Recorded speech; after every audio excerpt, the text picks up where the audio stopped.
ఉన్న వాళ్ళు కూడా మరి మీ పేర్లు ఇస్తే ఖచ్చితంగా లిస్టులో చేర్పించి మీకు కూడా ప్రాధాన్యత కల్పిస్తామని చెప్పి ఈ సందర్భంగా తెలియజేస్తున్నాం. వాస్తవంగా ఈరోజు ఒక్కసారి మనం ఆలోచించాలి. తెలంగాణ ప్రభుత్వం ఉన్నప్పుడు అన్ని రకాల పనులు ముందుండి చేసుకోగలిగాం. మరి అది కూడా మన ముఖ్యమంత్రి కేసీఆర్ గారు అడగకుండానే పనిచేయడం, అడగకుండానే అన్ని కల్పించడం వలన మనం ఎక్కువ చేసినేమోమని ప్రజలు మొన్న గ్రహించినట్టున్నారు. మరి ఈరోజు వాళ్ళు అడగకుండా అమ్మ పెట్టినా కానీ, అడగకుండానే కడుపు నింపినా కానీ, అడగకుండానే బలవంతంగా తినిపించినా కానీ అది ఒంటికి ఎక్కదు కావచ్చు. ఈరోజు తెలంగాణ ప్రాంత ప్రజలు కూడా మరి మనం ఇన్ని రకాల పనులు చేసి, ఇన్ని రకాల వాళ్ళకి అన్ని రకాల ఏర్పాట్లు చేసి, అడగకుండానే పెన్షన్ పెంచి, దాన్ని అడగకుండానే మళ్లీ పెంచి, మరి నిరంతర కరెంటు నిమిషం పాటు కూడా పోకుండా ఇచ్చినటువంటి కరెంటును ఈరోజు మనం ఒక్కసారి ఆలోచించుకోవాలి. కాంగ్రెస్ వాళ్ళ మాయమాటలకు, కాంగ్రెస్ వాళ్ళు మోసపూరితమైన మాయమాటల వల్ల మనం మోసం పోయినాం.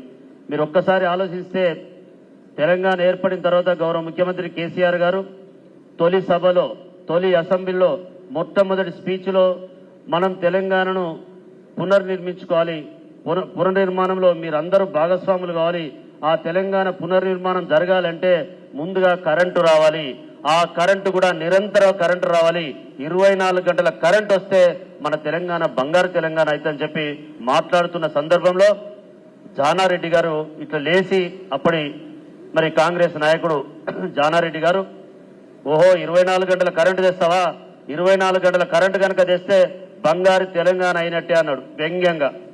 మనం అప్పటి ముఖ్యమంత్రి కేసీఆర్ గారు బంగారు తెలంగాణ చేస్తాం, 24 గంటల కరెంటు సంవత్సరం లోపలనే తెస్తామంటే మళ్ళొక్కసారి లేచిండు. 24 గంటల కరెంటు కనుక ఇస్తే నిజంగా బంగారు తెలంగాణ అవుతుంది. అవడమేందా నేను తెస్తా అని మన కేసీఆర్ గారు అంటే, నువ్వు తెచ్చినట్టే అంటే నీ పార్టీ కండవ కప్పుకుంటా అని చెప్పి ఆ రోజు మాటలను ఒక్కసారి మనం గుర్తు చేసుకోవాలి. మరి అప్పటి జానారెడ్డి గారు అన్నప్పుడు మరి అంటే దాన్ని దృష్టిలో పెట్టుకొని ఆహార్నిశలు కష్టపడి ఏం చేసిండో, ఎట్లా చేసిండో, అప్పటి ఆంధ్రప్రదేశ్లో దాదాపు 30-40 సంవత్సరాల కరెంటు లేనటువంటి ఆంధ్రప్రదేశ్, ఉమ్మడి ఆంధ్రప్రదేశ్లో ఉన్నప్పుడు మరి 9 నెలల లోపే పల్లెల్లో 24 గంటల కరెంటు పగటి పూట కూడా ఇచ్చింది వాస్తవమా కాదు ఒకసారి మనం ఆలోచించాలి. పల్లెలనే కాదు, పట్టణాలనే కాదు, ఇంటి కరెంటే కాదు, వ్యవసాయ రంగానికి కూడా 24 గంటల కరెంటు సంవత్సరం తిరగక ముందే ఇచ్చింది వాస్తవమా కాదు ఒకసారి ఆలోచించాలి. మరి 24 గంటల కరెంట్ ఇచ్చి నిరంతర కరెంట్ ఇస్తే వీళ్ళు వచ్చి 4 నెలలు అయింది, కరెంటు ఏ విధంగా వస్తుందో మనం ఆలోచించుకోవాల్సిన అవసరం ఉంది. ఒక్కొక్కటిగా ఆలోచించాల్సిన అవసరం ఉంది. ఏదో మీరందరూ చదువుకున్న వాళ్ళు, కొంతమంది ప్రజలు నిరుపేదలు కావచ్చు, చదువుకోలేని వాళ్ళు కావచ్చు, మరి మొన్న మోసపూరితమైనటువంటి మాటలకు మనం తప్పు చేశాం. కానీ మీ చేతిలో ఉంది భవిష్యత్, ఈ రాష్ట్ర భవిష్యత్తు మీ చేతిలో ఉంది, ఈ దేశ భవిష్యత్తు మీ చేతిలో ఉంది. మీరందరూ చదువుకున్న విద్యార్థులు డిగ్రీ చేసి, పీజీలు చేసి ఉద్యోగం లేక, ఈరోజు ఉద్యోగం లేక ఎన్నో అవసరం పడుతున్న మీరు ఒక్కసారి ఆలోచించే నిర్ణయం తీసుకోమని చెప్తా ఉన్నా. ఆనాడు ఏమన్నాడు మన ముఖ్యమంత్రి గారు, కాంగ్రెస్ ప్రభుత్వంలో 200 రూపాయల పెన్షన్ కనీసం గ్రామానికి 40-50 మందికి కూడా ఇచ్చేటోళ్ళు కాదు. కేసీఆర్ ఒక మాట అన్నాడు, 200 రూపాయల పెన్షన్ నేను 1000 రూపాయలు ఇస్తా అధికారంలోకి వచ్చిన వెంటనే. ఆ 1000 రూపాయలు కూడా తెల్ల రేషన్ కార్డు ఉన్న ప్రతి ఒక్క కుటుంబానికి 60 సంవత్సరాలు నిండిన ప్రతి ఒక్కరికి ఇస్తానది వాస్తవమా కదా ఆలోచించాలి. తెలంగాణ ఏర్పడిన తర్వాత సకుటుంబ సర్వే చేసుకొని ఒక ఉద్యోగం ఉన్న కుటుంబంలో తప్ప తెల్ల రేషన్ కార్డు ఉన్న ప్రతి ఒక్కరికి 1000 రూపాయలు ఇచ్చింది వాస్తవమా కాదు ఒకసారి ఆలోచించమని మిమ్మల్ని కోరుతా ఉన్నా. ఇచ్చిండా లేదా? 1000 రూపాయలు ఇవ్వడమే కాదు, 6 నెలలు తిరగక ముందే మనం అడగలే, మీరు అడగలే, మేము ఎక్కడ డిమాండ్ లేదు, ఆయనకు ఆయనే 1000 రూపాయలు చేసి 2000 చేసింది వాస్తవం కాదు ఒకసారి ఆలోచించమని అడుగుతా ఉన్నా.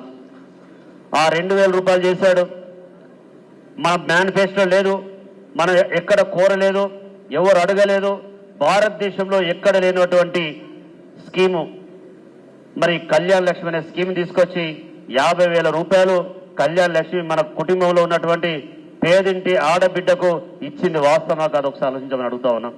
ఆ కళ్యాణ్ లక్ష్మి 50,000 ఇస్తే చాలా సంతోషపడ్డాం. భారతదేశంలోనే కాదు ప్రపంచ దేశంలోనే ఎక్కడ లేనటువంటి స్కీమ్. మరి ఎట్లా ఇచ్చిండు, ఎందుకు ఇచ్చిండు నేను కూడా అనుకున్నప్పుడు, అరే ఈ స్కీమ్ ఎట్లా ఇస్తారు, ప్రభుత్వం కూడా ఒక కట్నం ఇవ్వచ్చా, ఒక పేదవాడికి కట్నం ఇవ్వచ్చా అని ఆశ్చర్యపడ్డాం. ఇచ్చి తీరిండు. మరి 6 నెలల లోపే ఇచ్చిన తర్వాత 6 నెలల లోపే మనం ఎవరు అడగముందే దాన్ని 75,000 రూపాయలు చేశాడు. మళ్ళొక 3 నెలలు కాగానే 75,000 1,116 రూపాయలు చేశాడు. ఇది వాస్తవం కదా అండి? 1,00,000 రూపాయలు ఇస్తే మరి ఎవరి డిమాండ్ కాదు, అప్పుడు ఎలక్షన్ లేవు, అప్పుడేం ఎవరు కూడా అడిగింది కాదు, నాకు ఓట్లే ఇస్తామన్నది కాదు. అనేక రకాల స్కీములు ఓట్ల గురించి పెట్టలే. ఎక్కడ రైతు బంధు పథకం అప్పుడు ఎలక్షన్ లేవు 2015లో, 2016 ఎండింగ్లో రైతు బంధు పథకం బట్టి ఎకరాన సంవత్సరానికి 10,000 ఇచ్చింది. వాస్తవం కదా? ఇవన్నీ ఇచ్చుకుంటూ పోతే 2018లో మంచిగా ఆశీర్వదించారు. 2023కు వచ్చేసరికి ఇవన్నీ పాత స్కీములు లెక్క కనపడతాయి ప్రజలకు. 2,000 ఇస్తాండులే, కరెంటుతో పెద్ద కథ, అది తీగల నుంచి వస్తుంది, మనకు కరెంట్ వస్తూనే వస్తుంది. 1,00,000 రూపాయలు కథ, కళ్యాణ లక్ష్మి, రైతు బంధు ఇస్తూనే ఉండే. ఇక వీడొచ్చేమన్నాడు, 2,000 కాదు నేను 4,000 చేస్తా పెన్షన్ అన్నాడు. ఇచ్చిండా మరి 5 నెలల నుంచి? ఇంకేమన్నాడు, 1,00,000 రూపాయలు ఏమున్నది, ఇప్పుడు పెళ్లి చేసుకుంటే 1,00,000, డిసెంబర్ 9 తర్వాత చేసుకుంటే నేను తులం బంగారం ఇస్తా. డిసెంబర్ 9 తర్వాత పెళ్లిళ్ళు కాలేదా? ఇచ్చిండా ఎవరికన్నా? అసలు నేను సంతకం పెట్టిన కళ్యాణ లక్ష్మి చెక్కులే ఇప్పటి వరకు ఇయ్యలే. నేనున్నప్పుడు ఎమ్మెల్యేగా ఉన్నప్పుడు పెట్టిన సంతకాలే చెక్కులు ఇప్పటి వరకు ఇయ్యలే. మరి ఏమిస్తాడు, ఎప్పుడు ఇస్తాడు? ఈ మహిళలకు 2,500 ఇస్తా అంటే వీళ్ళు ఉబ్బి వీళ్ళు అటేషన్లు. బస్సు ఫ్రీ అనగానే వీళ్ళు ఆశపడ్డారు. బస్సు ఫ్రీయే కానీ ఎన్ని గొడవలు అవుతున్నాయి. ఇచ్చినట్టు ఎట్లా అవుతుంది ఫ్రీ అని? ఇప్పటి వరకు ఆర్టీసీకి డబ్బులు కట్టలే, కట్టినప్పుడు మాత్రమే ఇచ్చినట్టు లెక్క. ఈ రోజుకు ఏ ఒక్క స్కీమ్, ఒక్క పథకం చేయలే. చాలా రకాల అబద్ధాలు ఆడాడు, చాలా రకాల 6 పథకాలు అన్నాడు. ఒక్క పథకం బస్సు ఫ్రీ అని మీరు అనుకుంటారో, మేము అనుకుంటాను. బస్సుకు ఉంటుందా తీసేస్తాడా తెలియదు, దాని బాగా ఇప్పటి వరకు కట్టలే. నేను అడుగుతున్న విజ్ఞులైన మీరు, చదువుకున్న వాళ్ళు మీరందరూ, మరి ఆలోచించే శక్తి మీకుంది. దానికి అన్నిటికి కూడా మన తరఫున ఇవాళ ప్రశ్నించే గొంతుక అని తీర్మానం మళ్ళీ చాలా చెప్పిండు. ఏం ప్రశ్నించినవే? బ్లాక్ మెయిల్ తప్ప ఎక్కడ ప్రశ్నించినావు? నువ్వు ప్రశ్నించింది ఎవరిని? ఎవరైతే అన్యాయంగానో అక్రమంగానో సంపాదించుకొని బ్లాక్ మెయిల్ చేశావు, ఎవరైతే ఎక్కనో పొరపాటునో ఏదైనా జరగరాని జరిగితే మోసం చేశావు, ఏదైనా పొరపాటు జరిగితే భార్యాభర్తల పంచాయతీ అయితే భార్య వేలకుండా భర్తను, భర్త వేలకుండా భార్యను బ్లాక్ మెయిల్ చేసింది వాస్తవం కాదా? ఒకసారి నేను అడుగుతా ఉన్నా కదా. ప్రశ్నించే గొంతు నువ్వు ఎవరిని ప్రశ్నించినావు? ఎంతమంది భార్యాభర్తలను వాపినావు? ఎంతమందిని అవమానపరిచినావు? నువ్వు టీవీలకు లాగుతావు, వాళ్ళ పేర్లు ఎక్కడో గుమ్మనంగా ఉండే పేర్లను టీవీలకు లాగుతావు, వాట్సాప్లో పంపిస్తావు. నీ కూడా తిరుగుతానే బిడ్డ, నిన్న మొన్న నీ కథలు కూడా ఎన్నో బయటకు వస్తానాయి. నేను దాన్ని అందరినీ ఆలోచించమని అడుగుతా ఉన్నా. తీర్మానం మళ్ళీ ఇట్లా ఓపెన్ చేసే ఆయనే వస్తున్నాయి. మనం అందరూ ఆలోచించాల్సిన అవసరం లేదు. మన రాకేష్ రెడ్డి గారు వంగపాడు గ్రామంలో ఒక రైతు, గోపాలరెడ్డి గారి కొడుకు, వ్యవసాయం చేసుకునే కుటుంబం, పల్లెటూరు వాతావరణంలో పెరిగిన వ్యక్తి, పల్లెటూరు నుంచి చదువుకొని 2002లో మరి బిడ్స్ పిల్లలు సంపాదించుకున్నటువంటి వ్యక్తి, బాగా చదువుకున్న వ్యక్తి. అమెరికాలో ఉద్యోగం 3 సంవత్సరాలు చేసిండు. అక్కడే కాదు, మన ఇండియాలో చేయాలనుకునే ఉద్దేశంగా బెంగళూరుకు వచ్చి ఉద్యోగం చేసిండు. బెంగళూరులో కూడా మంచి కంపెనీలో చేసి నెలకు 4-5 లక్షల రూపాయలు సంపాదన పక్కకు పెట్టి మరి రాజకీయంలో కావచ్చు, ఇంట్రెస్ట్ పొలిటికల్గా వచ్చి ప్రజలకు ఏదో చేయాలనే ఆలోచనతో వచ్చిన వ్యక్తిని మనం అందరూ ఆశీర్వదించాల్సిన అవసరం ఉన్నది. నిజంగా ఒక మంచి వ్యక్తి, మరి అవగాహన ఉన్న వ్యక్తి, ఆలోచించే వ్యక్తి. మరి మన పార్టీలో కూడా మొన్ననే వచ్చి ఇక్కడైతేనే అవకాశం ఉంటుంది, ఇక్కడైతేనే పని చేయగలుగుతా అని చెప్పి మన పార్టీకి ఎమ్మెల్యే ఎలక్షన్ల ముందే వచ్చి చేరడం జరిగింది. వారి సేవలు కూడా కొన్ని మనకు కూడా ఉపయోగపడ్డాయి. మన ఎలక్షన్ల ముందు కూడా వాళ్ళ సర్కిల్ కావచ్చు, వాళ్ళ ఫ్రెండ్స్ కావచ్చు, అందరికీ మనకు వచ్చి పనిచేసే విధంగా ప్లాన్ చేయడం జరుగుతుంది. ఈరోజు నేను చాలా దిక్కులు వింటున్నా, నిన్న మొన్న చాలా మంది మాట్లాడుతున్నారు, బీజేపీలో పనిచేసే నాయకులే మా నాయకుని కన్నా మా దగ్గర నుంచి పోయిన రాకేష్ రెడ్డి గొప్పోడు, రాకేష్ రెడ్డినే గెలిపిస్తాం అని చెప్తా ఉన్నారు. చాలా మంది ఫోన్ చేస్తా ఉన్నారు, మా రిలేషన్ ఉన్నారు. నిజంగా నాకు తమ్ముడు కావాలి, ఈయన మాకు దగ్గరి బంధువు కూడా, నాకు బంధువు కూడా అవుతాడు. అయితే ఈరోజు మిమ్మల్ని అందరూ రిక్వెస్ట్ చేస్తా ఉన్నాం, బీజేపీ నుంచి కాదు, కాంగ్రెస్ వాళ్ళు మొన్న ఏదైతే మోసపోయి అటు వేసుకున్నారో వాళ్ళందరూ కూడా మాకు ఈ బ్లాక్ మెయిలర్, అందుకే మేము కూడా రాకేష్ రెడ్డిని ఆశీర్వదిస్తామని చెప్పడం జరుగుతుంది. నేను ఒక్కటే మీ అందరూ విజ్ఞప్తి చేస్తా ఉన్నా. మీ అందరూ కూడా విజ్ఞప్తి ఏంటంటే కూర్చోండి.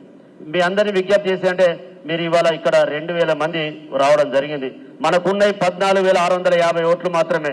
2000 మంది మీరు, నేను రిక్వెస్ట్ చేస్తున్నా, ఒక్కొక్కరు 7గురిని దొరకబట్టుకోవాలి. మీరు ఒక్కొక్కరు 7గురితోటి ఓట్లు వేయించే శక్తి మీకుందా లేదా ఒకసారి మీరు ఆలోచించుకోవాలి. 7గురి కనుక మీరు మాట్లాడి ఎవరన్నా ముంజోడు ఉంటే మేము బీజేపీకి ఇస్తాం తప్పదు మేము వెయ్యమని ఇవ్వడం అంటే కనీసం రెండోదన్నా మాకు వేయరా అని చెప్పి అడగండి బీజేపీ వాళ్ళు. కాంగ్రెస్ వాళ్ళు ఉంటే మేము కాంగ్రెస్కి వేసుకుంటాం, మేము మోసం చేసేవాడే మాకు కావాలి, తీర్మానం మళ్ళీ మాకు కావాలి అని ఎవడన్నా మొండిగా వాదిస్తే ఇంకా రెండో గుర్తన్న మనకు పెట్టమని చెప్పాలి. కానీ మన నియోజకవర్గం నుంచి 14,650 మాత్రం నిఖార్స్గా 1వ నంబర్ మాత్రమే వేయాలి, 2వ నంబర్ పెరుగుకే పోవద్దని చెప్పి ఈ సందర్భంగా తెలియజేస్తున్నాం. ఆ 1వ నంబర్ కూడా చాలా మంది పొరపాటు చేస్తారు. 1వ నంబర్ అంటే గిట్లా ఒక గీత మాత్రమే వేయాలి, ఒక్క గీత గిట్లా దాన్ని ఒక్కటిచ్చి ఇట్లిస్తే అది తప్పు అవుతుంది ఓటు. దయచేసి మీరు అందరూ ఇది గ్రహించాలి. 1వ నంబర్ అంటే గిట్లా ఒక గీత మాత్రమే వేయాలి. ఎందుకంటే మీరు ఇట్లా గీస్తే అది 2వ నంబర్గా గుర్తించాల్సిన మరి వస్తుంది. కాబట్టి దయచేసి 1వ నంబర్ మాత్రమే వేయాలని చెప్పి మీ అందరూ విజ్ఞప్తి చేస్తా ఉన్నాం.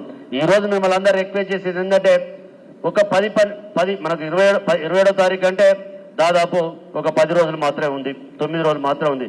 దయచేసి మీ ఫ్రెండ్స్ను, మీ సర్కిల్ను ఇప్పటివరకే మన పిల్లలంతా